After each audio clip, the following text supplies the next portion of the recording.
Lettere di Cristo, articolo 14. Messaggio urgente da parte di Cristo.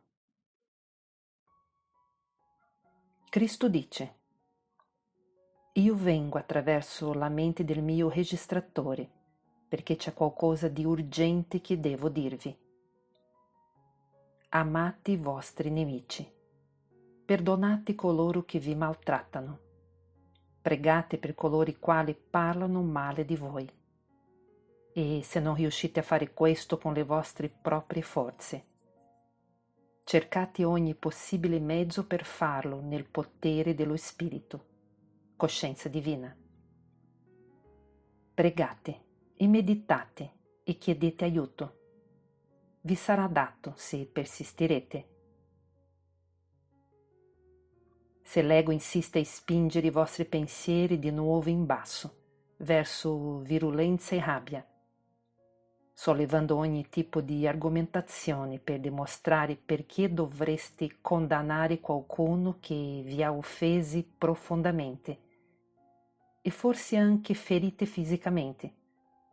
Entrate diverse volte in meditazione, cercando illuminazione e sollievo dal vostro dilemma, chiedendo che vengano allontanati da voi questi pensieri fastidiosi e ricorrenti di rabbia e di vendetta, non per far piacere a Dio, come vi è stato insegnato dalle chiese, bensì per proteggervi dal colpo di frusta dei vostri pensieri adirati, che si ripercuotono nella vostra vita portando sconvolgimenti violenti e altri litigi e discussioni da affrontare.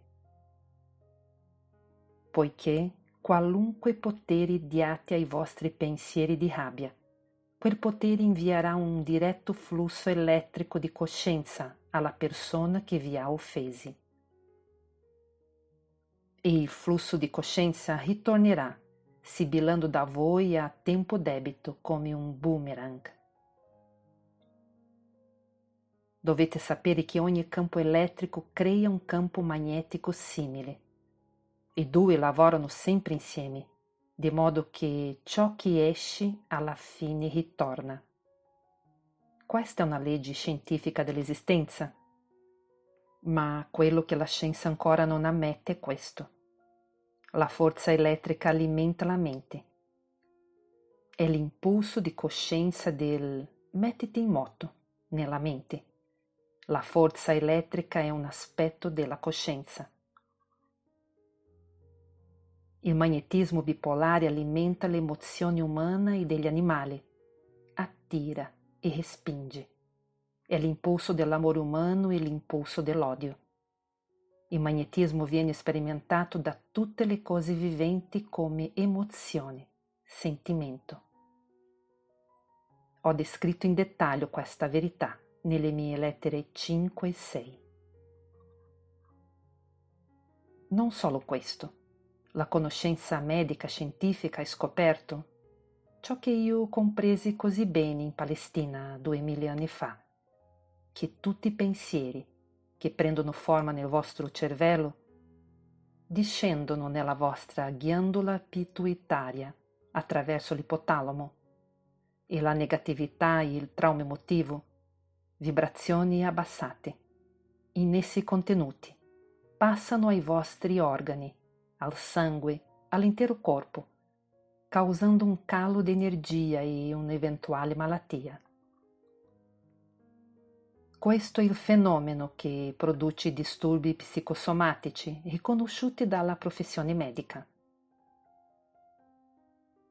Quando ero in Palestina 2000 anni fa, disse agli ebrei di non preoccuparsi di bere da tazze non lavate, ma di notare e di preoccuparsi di quello che usciva dalle loro bocche.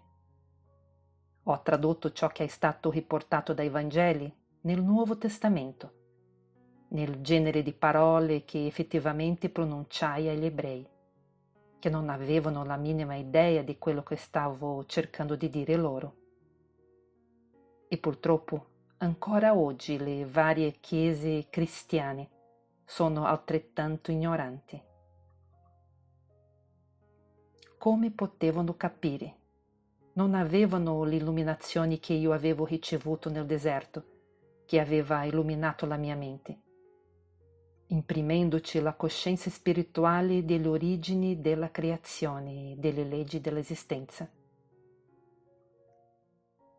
Ma voi, che vivete nel vostro mondo oggi, avete avuto innumerevoli insegnanti che sono venuti sulla terra a spiegare fatti scientifici, e avete avuto anche dei mistici che vi hanno guidato verso le verità spirituali, metafisiche, preparandovi a ricevere le mie lettere, che contengono la verità più elevata di tutte, la vera natura della sorgente d'origine, che voi chiamate Dio, e le leggi universali dell'esistenza. Ora desidero che pensiate alle opere davvero terribili e atroci che certe persone promuovono nel vostro mondo. Malgrado tutti questi insegnanti degli aspetti della verità. Il continuo spargimento di sangue in Iraq è uno di quei casi che dovrebbero farvi pensare profondamente al probabile boomerang di tali azioni distruttive. Voglio che pensiate a questa situazione da un punto di vista spirituale, che non condanna, ma vede la verità inerente ai pensieri e alle azioni coinvolte nella situazione. Qui avevate un uomo, Saddam Hussein, che era determinato a prendere il potere in Iraq e a portare pace e ricchezza al suo popolo, non evoluto nella sua spiritualità. Egli usava dei modi durissimi e violenti per controllare una nazione, per far tacere le persone che gli davano problemi. Queste persone usavano la violenza in una rivolta contro di lui e egli riversò la violenza su di loro. Ecco che c'erano un dittatore tirannico e una setta di persone dello stesso livello mentale e morale. Le loro vibrazioni spirituali erano, malgrado tutte le preghiere e tutte le manifestazioni religiose esteriori, tanto oscure, dense e basse quanto è possibile ottenere nel vostro mondo d'oggi.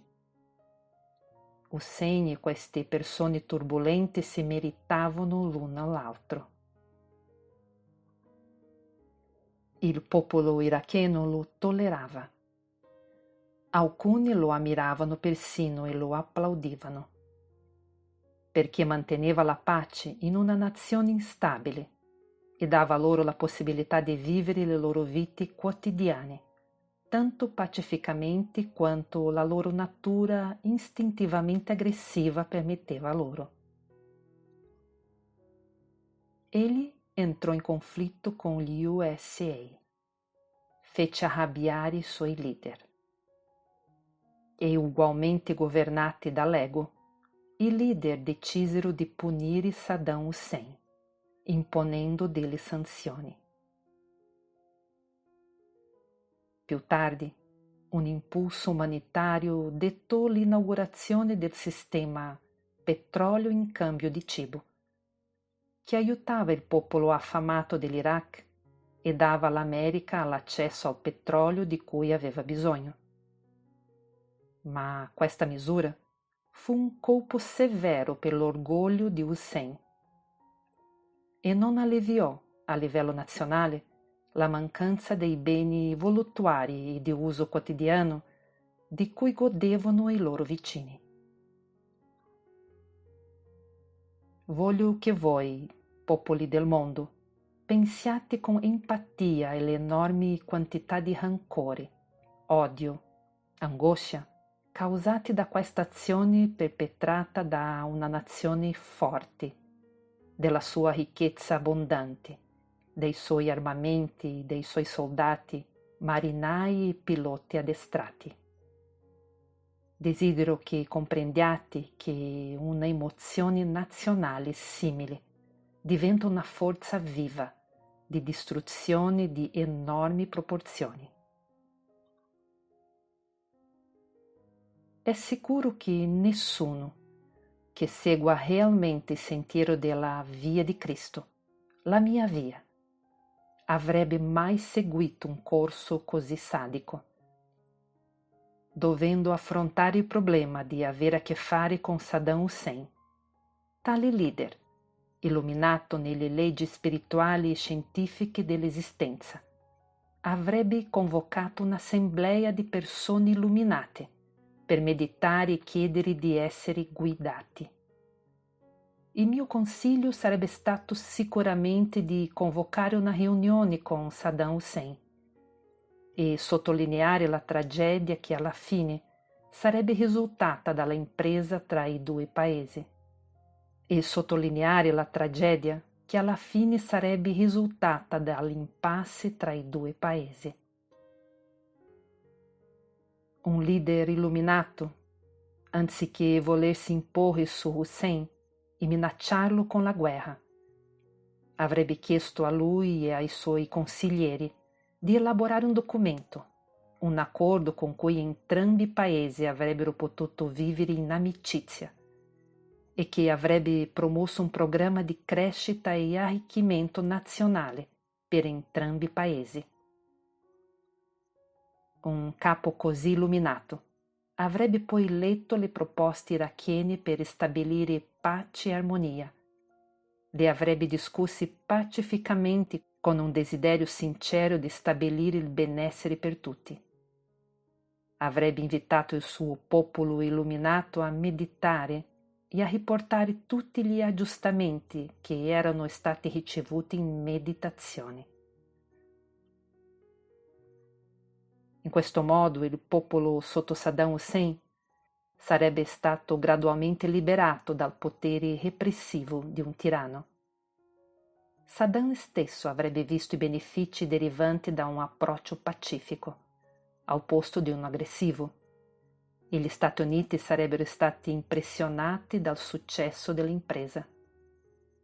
Inoltre, questo avrebbe indotto i musulmani a ripensare la loro attuale interpretazione del Corano.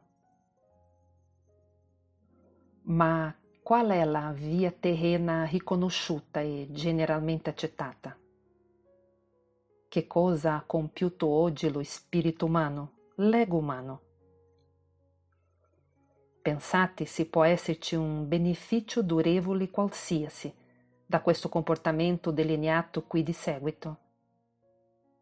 Una nazione pacifica, un popolo pacifico, già privato delle normali occasioni di commercio con altre nazioni, è stato bombardato ogni notte. I suoi edifici, costruiti con grandi sforzi e dispendio di denaro, che offrivano vari servizi alle persone, sono stati distrutti, notte dopo notte.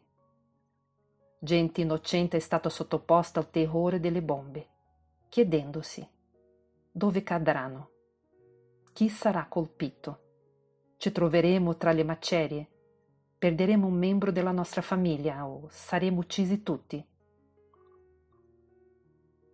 Che cosa hanno fatto queste persone per meritarsi una sofferenza così terrificante, se non mettercela tutta cercando di vivere quanto più felicemente potevano sotto il tiranno odiato dagli USA?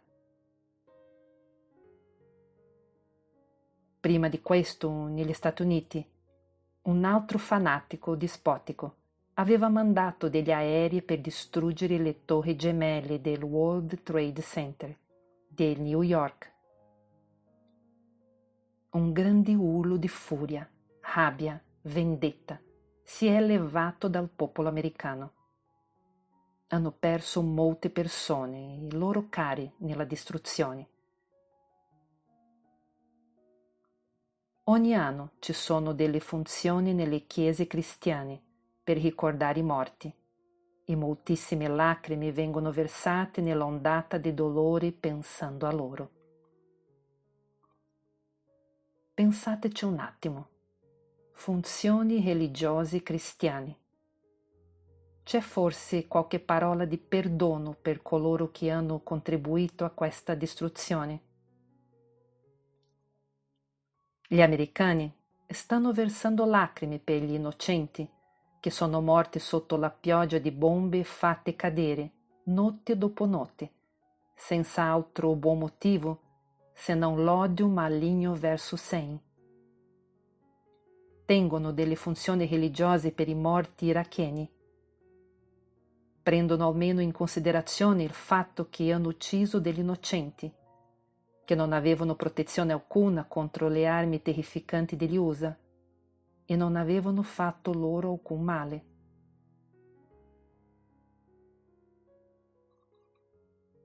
Considerate il peso dell'angoscia emotiva rilasciata da tutta questa insopportabile e arrogante distruzione di un altro paese.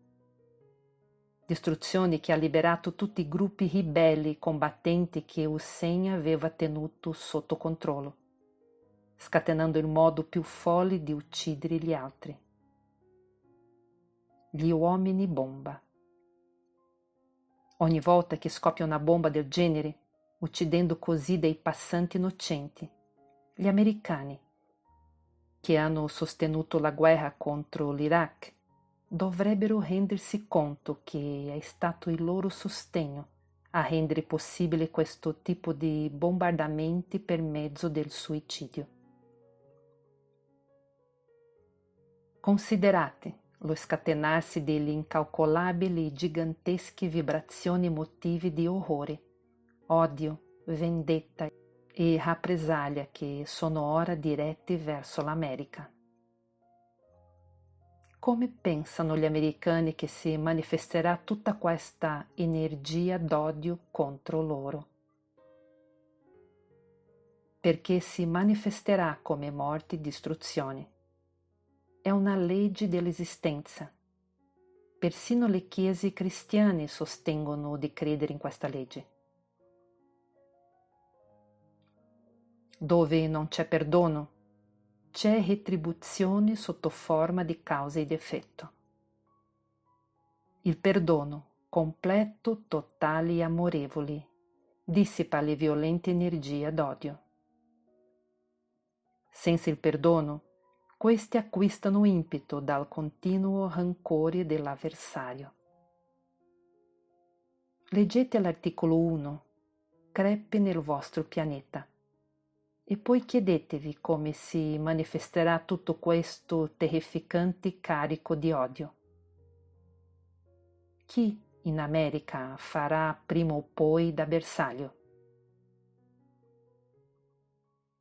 Pertanto vi dico chiaramente, nella vostra casa, nella vostra comunità, nella vostra città, nella vostra regione, nel vostro paese, perdonate chiunque vi abbia danneggiati in qualunque modo, grande o piccolo. Fate in modo che questa parola risuoni da un capo all'altro della vostra terra, con ogni mezzo che avete. E se non vi è facile perdonare, perché il vostro ego non ve lo permette, allora portate il vostro dolore e la vostra rabbia alla coscienza divina, che io chiamavo il Padre quando ero in Palestina, e chiedete che il suo flusso di potere e di guida spirituale gentilmente allenti e rimuova il fardello della vostra mente. Le vostre religioni vi diranno questo? No, non lo facevano quando mi trovavo in Palestina e non lo faranno adesso. In effetti, coloro che occupano le posizioni più elevate nelle nazioni più potenti e causano i danni più orribili nel mondo, vengono ricevuti con pompa e cerimonia, sorrisi e strette di mano, dai capi religiosi delle varie religioni cristiane. I ciechi stringono le mani e danno benedizione ai ciechi. Per sentire la verità, dovete venire direttamente da me. Io sono realmente vivo e universale nell'essere. Venite e io riceverò il vostro invito e risponderò con amore. abbiate il coraggio di unirvi alla via di Cristo e seguire gli insegnamenti che ho portato al mondo nelle mie lettere. Vi mostreranno come rimanere in sintonia e in armonia con le leggi dell'esistenza. Vi aiuteranno ad entrare in armonia con l'universo stesso. E allora tutte le cose lavoreranno per il vostro bene supremo e per la vostra felicità e la vostra protezione. Nota: questo messaggio è pervenuto al registratore qualche tempo dopo l'attentato alle Torri Gemelle di New York e l'inizio della guerra degli Stati Uniti contro l'Iraq.